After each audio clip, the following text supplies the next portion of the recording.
bulbs, blackbody radiation, is in fact not light. It is invisible to us. It is infrared radiation which heats us. If you talk about people not liking incandescent lamps as being very inefficient, this is because due to limitations of the filaments melt if you heat them too hot.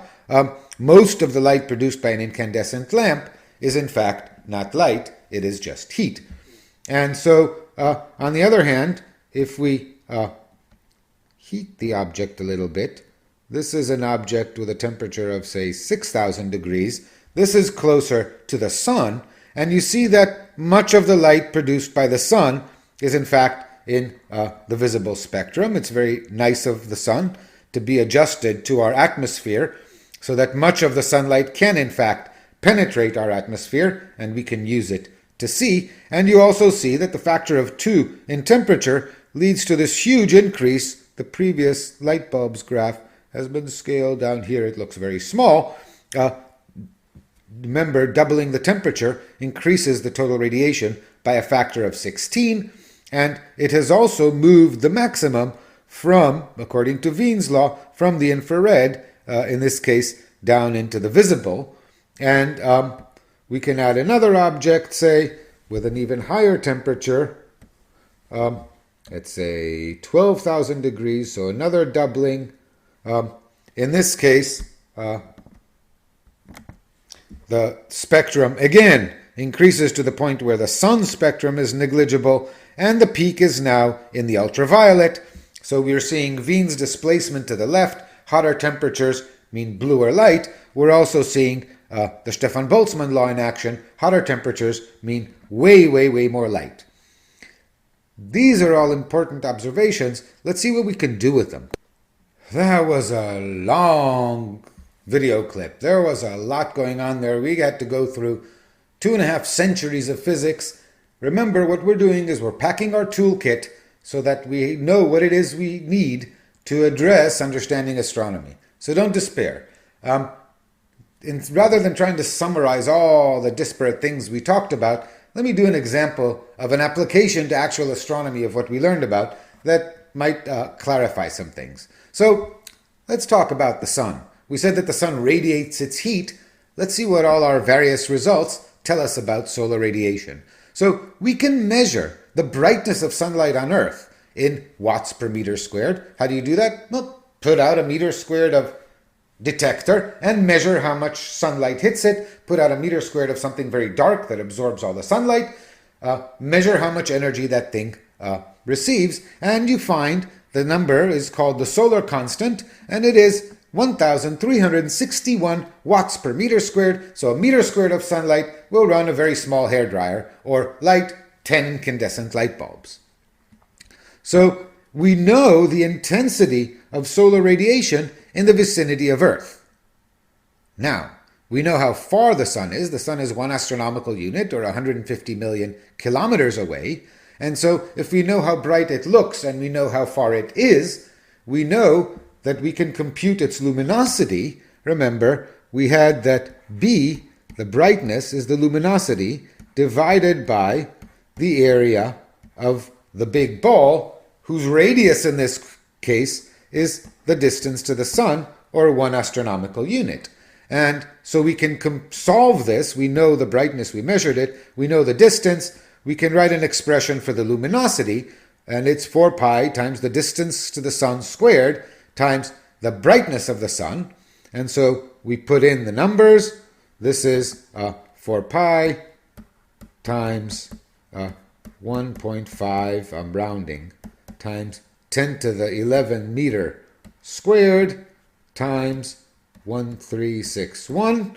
And we evaluate the calculation, and you find that the sun is a very bright light bulb indeed. It has a luminosity of 3.8 times 10 to the 26 watts. That's a lot of energy lost by the sun.